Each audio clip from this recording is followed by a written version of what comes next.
Sacré Travail. Écoutez une coopérative en mouvement. Entre l'écriture, la création, les projets audiovisuels et la défense de ses engagements, Axel Mine est sociétaire de Smart à Bruxelles. Freelance, oui, mais avec du sens. Elle a accepté d'être la première invitée de Sacré Travail. Bienvenue en studio. Bonjour Axel. Salut. Bon, c'est pas une question d'âge, c'est une question de tranche d'âge pour savoir plus ou moins où on en est. Je vous situerai dans les 25-30 ans. Interrompez-moi uniquement si je me trompe vraiment. Je suis quand même sur... j'ai passé la trentaine, là, quand même. D'accord. Je prends comme tel. Mais ici, je parlerai de quoi ? De web créatrice, de réalisatrice audio, de podcasteuse, de productrice au sens radio du terme, ou bien journaliste ou autrice. Comment est-ce que vous définissez vos professions ? Ouais. J'ai mis vraiment beaucoup de temps en fait à trouver des espèces de termes ombrelles qui permettaient de raconter ce que je faisais. Ce que je dis aux gens, c'est que je suis entrepreneuse culturelle, artiste et poète. Ça a été quoi le déclic qui a permis de passer à l'audio, au travail plus audiovisuel, moins écrit ? Je pense que c'est assez organique et que pour moi, la forme vient donner du sens au contenu. Donc en fait, c'est plus. Moi, je suis vraiment intéressée par les différentes formes, de médias. Et en général, le média vient vraiment servir ce qui va être dit. Moi, j'interviens surtout à un niveau conceptuel et stratégique beaucoup. Je fais un peu de technique, mais pas. Par exemple, sur la dernière saison de Ça l'aide tout, moi, j'étais beaucoup moins sur le terrain. J'étais vraiment plus dans une position, on va dire, transversale et. Ça l'aide tout si je peux intervenir, parce que vous le faites avec Elisabeth Debourg. C'est la seule fois de ma vie où en radio j'aurais enfin entendu parler de ma sauce Yopi.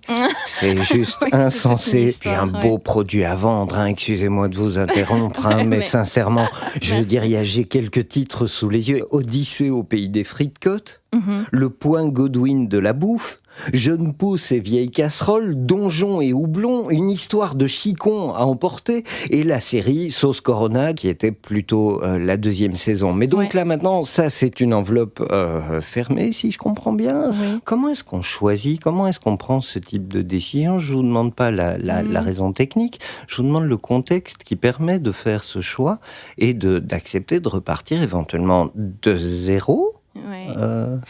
J'aimerais bien pouvoir repartir de zéro, mais en fait, c'est un peu faux, c'est pas possible. On capitalise toujours sur ce qu'on a appris avant. Pour moi, en fait, c'est régulier, en fait, ces périodes où je me retrouve un petit peu en train de suffoquer dans un sujet et de me dire, OK, ça va plus. Et c'est assez marrant parce que la production de Ça l'aide tout, en fait, m'a un peu accompagnée dans cette réflexion, parce que cette réflexion a commencé au début de la production de la saison 1 et vient de se terminer maintenant. Et ça a été 3 ans pour moi de très grosses remises en question sur comment je voulais travailler, qu'est-ce qui m'animait vraiment.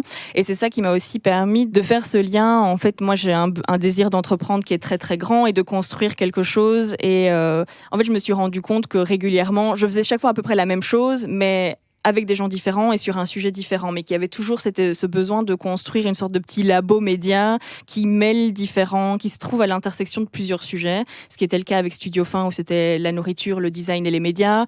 C'était le cas de Alpha Beta, où c'était plutôt la culture, le design et les médias. Et donc, en fait, il y a chaque fois c'est chaque fois une itération, entre guillemets, de ce que j'ai fait avant. C'est presque, vital, en fait, d'arriver à ces points de non-retour. Et ici, ça s'est accompagné, je disais, je viens de passer les 30 ans, je suis un peu plus vieille que 30 ans, et je pense qu'il y a 30 ans, quand on travaille depuis 15 ans, que moi, j'ai toujours fait des jobs étudiants, donc je suis dans le monde du travail depuis plus de 15 ans, il y a un vrai questionnement sur qu'est-ce que je veux faire, comment je veux le faire, avec qui, avec quelle valeur, avec quelle vision. Surtout que, moi, je viens d'un environnement assez précaire. Donc, en plus de j'ai fait toujours mes études avec des jobs étudiants, avec des jobs alimentaires. Donc, c'est très poreux, très flou. Tout ça communique toujours. Et on ne sait plus trop pourquoi. J'ai été styliste culinaire à un moment. Et en fait, je me rends compte maintenant que je l'ai fait comme un truc de survie. Jamais j'aurais fait ça toute ma vie. Donc, même si, entre guillemets, on pourrait dire que c'est un job qui fait pas du sens, il fait pas du sens de manière viscérale et philosophique, on va dire, mais par contre, il faisait du sens parce qu'il ramenait de l'argent sur mon compte en banque et il me permettait de vivre. Ouais. Et je sais que, c'est une vraie question, surtout quand on est artiste et qu'on est créatif. Est-ce que notre travail doit faire du sens ? Alors, pour moi, je dirais à un niveau personnel... incroyablement, en fait, c'est vraiment ça. Mais par contre, y a des réalités financières. Et donc, faire un job alimentaire, ça fait du sens parce que ça permet de tenir, de tenir la distance, quoi. Je vais justement y venir, mais pour clore quand même le sujet de Salade Tout, tous les épisodes sont toujours en écoute disponibles sur le site de la RTBF. Cherchez simplement Salade Tout et vous trouverez ce podcast, bien sûr. Aujourd'hui, si vous me permettez cette question un peu d'épicier et sachant les mutations professionnelles que vous êtes en train de travailler, quelle est la proportion dans votre travail éventuellement à venir du divertissement et du débat porteur ? Ce que j'ai en tête en disant ça, c'est lequel est le moteur de l'autre ? Moi, le moteur dans ma vie, c'est plutôt le débat plus que le divertissement. Salade Tout a pris cette forme-là. Enfin, voilà, on parle de Salade Tout notamment, mais de talk show, entre guillemets, parce qu'on était à deux et que c'était une chouette manière de le faire. Mais pour moi, c'est plus intéressant. Enfin, voilà, c'est plus important, entre guillemets, de susciter une réflexion auprès du public, quel qu'il soit. Donc, c'est plutôt une recherche de vérité que de divertir. Moi, ça m'intéresse pas vraiment, en fait, de divertir les gens. Je pense qu'il y a pléthore de manières de se divertir, il y a assez d'offres pour ça et je pense justement que c'est pas mon rôle. Je veux pas divertir, je veux plutôt susciter une émotion et quelque chose d'un peu plus cathartique, quoi. C'est-à-dire que maintenant, vous vous reportez beaucoup plus sur l'écrit et votre travail écrit, en l'occurrence sur le site axelmine.info, où on est accueilli par une phrase de René Char. « Hâte-toi de transmettre ta part de merveilleux, de rébellion, de bienfaisance. Hâte-toi de transmettre », c'est votre thématique maintenant ? Il y a une espèce d'urgence en fait à... je me suis rendu compte ces dernières années que cette remise en question, entre guillemets, personnelle, elle m'a fait comprendre en fait ma place sociale et politique. Le politique et le contexte politique est indissociable maintenant en fait de ce que je veux faire plus tard. Et je pense que je vois peu de profils comme les miens en fait. Si je dois me remettre dans des cases identitaires entre guillemets, de personnes queer, de personnes grosses, de femmes, de personnes précaires, etc. En fait, je vois très peu de personnes comme moi en vérité publiquement. Et donc il est vraiment temps en fait que oui, les modèles changent, quoi. Donc même si parfois le dur d'un texte ou le dur d'un de mes travaux comme Salade Tout par exemple ne parle pas expressément de ça, je pars du principe aussi que ce soit moi qui le porte et qui soit derrière ce projet est aussi une prise de position politique et sociale, quoi. Ici, on reste sur le travail de freelance et le travail autonome. En l'occurrence, la réalisation du podcast, c'était un travail à plusieurs. Ici, vous rebondissez sur un métier qui, en tout cas, va vous demander un travail isolé pendant un certain temps. Est-ce qu'à ce moment-là, l'isolement est cruel ou est-ce qu'il est salvateur et qu'il apporte du grain à moudre ? Alors moi, j'ai aucun problème à être seule. J'ai cru pendant très longtemps être une personne extrêmement sociable et en fait, je me suis rendu compte que c'était pas le cas. Que j'avais vraiment besoin de solitude pour me ressourcer et c'est ce qui a permis aussi ces dernières années de venir avec un projet professionnel qui me ressemblait beaucoup plus que ce que j'avais fait avant. Donc je préfère en fait pour le moment, c'est pas que je veux travailler seule, mais c'est que j'ai plus envie de me remettre dans des scénarios productivistes, capitalistes, etc. Pendant un petit moment. Et donc tant que je ne trouve pas les gens qui partagent ces valeurs-là, ça va être un peu compliqué effectivement de me remettre à travailler en groupe. Le problème aussi du fait d'avoir changé entre guillemets de carrière régulièrement, c'est qu'à chaque fois il faut recréer un réseau, il faut se remanifester. C'est un vrai travail en fait, et je sais que, il y a beaucoup de gens qui pensent que c'est pas si compliqué de ça, mais en fait, activer un réseau, ça prend un temps fou, ça prend une énergie mentale, très très forte. Surtout, justement, si en fait le fait d'être dans je suis pas asociale, mais en fait, j'ai aucun problème à parler avec des gens, mais c'est vrai que ça me prend beaucoup d'énergie en fait, et il me faut une période de récupération qui est très importante. Et donc j'ai compris que j'aimais bien travailler en duo, par exemple, et que ça, c'était une forme de travail qui m'intéressait beaucoup. Travailler avec Elisabeth, par exemple, en duo, où on était vraiment l'une avec l'autre pendant plus de 6 mois, aussi, le fait de travailler avec quelqu'un qui est son ami, en fait, ça permet aussi une vulnérabilité qui est super intéressante, qui comprend plein de choses qu'un collègue de travail classique, entre guillemets, ne comprendrait pas, et on se permet aussi de raconter. Enfin voilà, il y avait vraiment une prise de température chaque jour, de genre comment tu te sens, et ça permet en fait de s'adapter à l'autre, et ce que je pense qui n'est pas, en tout cas quand j'ai travaillé dans des entreprises ou en contact avec des entreprises plus grosses que ça c'est des choses qui n'arrivaient jamais. Il y avait zéro prise en compte de en fait de tout ce qui se passe en dehors du travail, parce qu'on est des êtres poreux et c'est pas possible d'arriver le matin au bureau et de dire genre en fait j'oublie ce qui se passe dans ma vie et pendant 8 heures je suis là derrière mon bureau et je suis productif et je suis une machine. Moi ça c'est quelque chose contre lequel je milite très très fort, et donc voilà, j'ai travaillé avec Elisabeth de Bourse, et puis là plus récemment j'ai travaillé en duo avec Maud Sama qui est directrice artistique, et ça aussi ça a permis en fait de travailler 100 fois mieux, parce qu'au final, il y avait vraiment de l'espace pour aménager les choses pour l'une et l'autre. Pour ça, moi, je souffre d'insomnie et de migraine chronique, donc en fait, je dois aussi trouver des gens avec qui, en fait, il va être possible de dire le matin, je ne suis pas capable de travailler ou pas comme hier.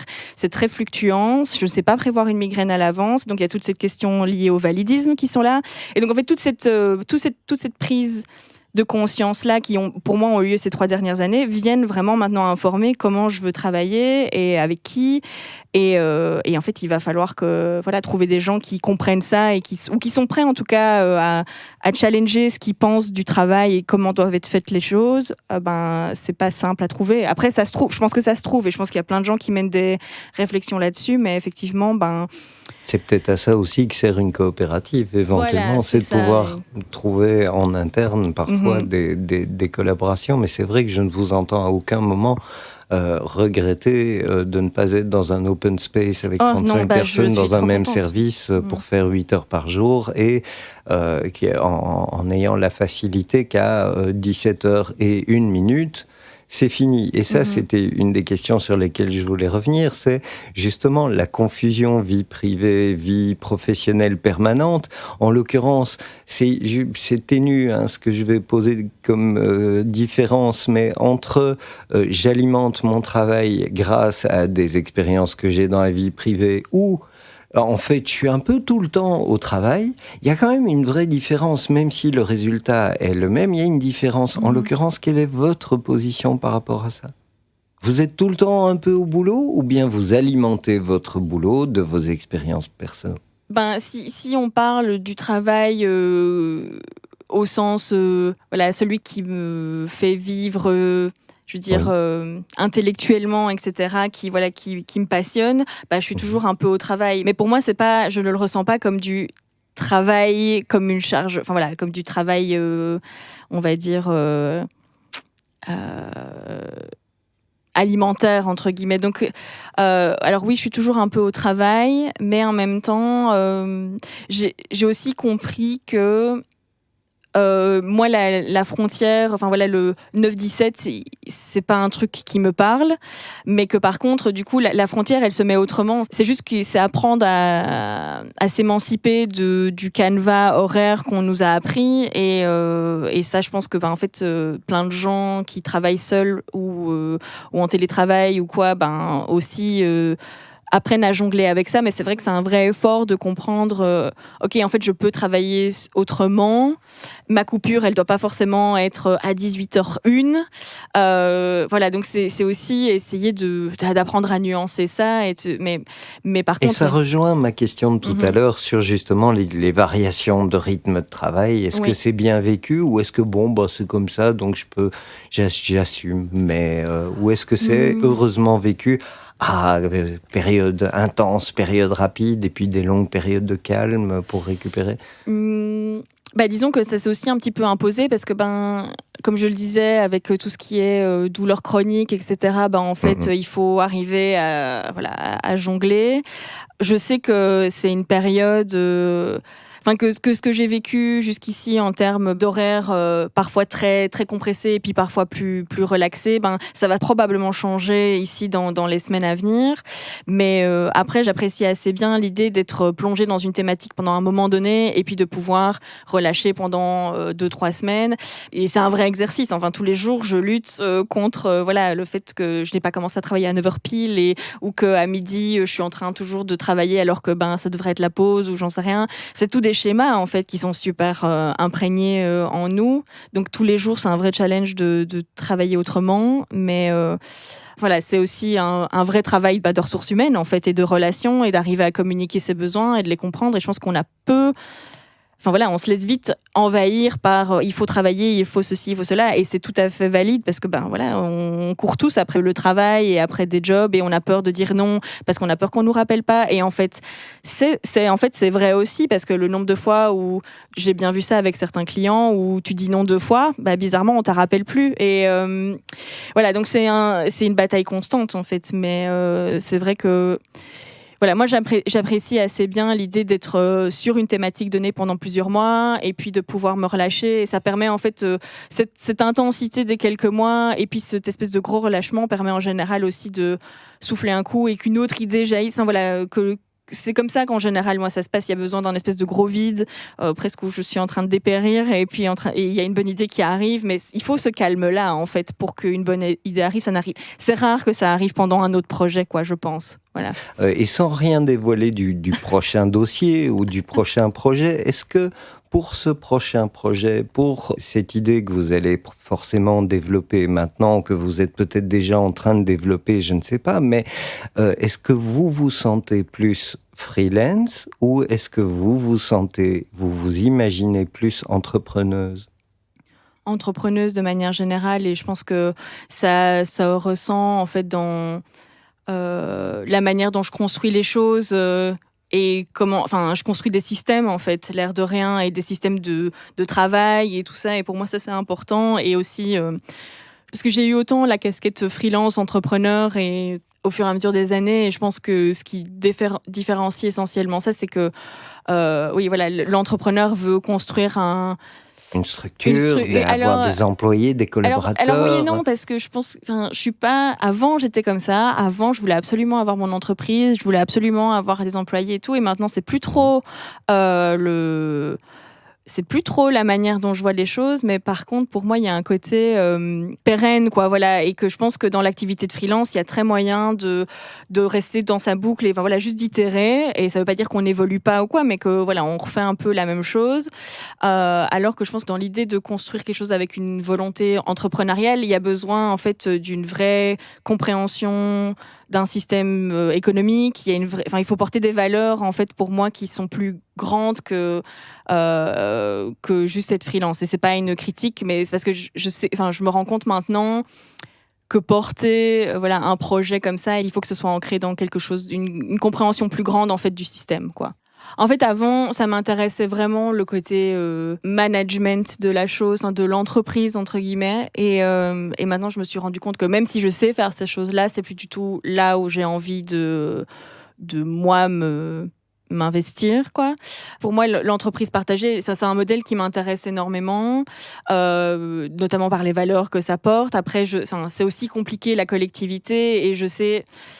d'avoir été investi dans des collectifs de différentes formes administratives, avec différentes fonctions, je sais à quel point c'est aussi extrêmement énergivore.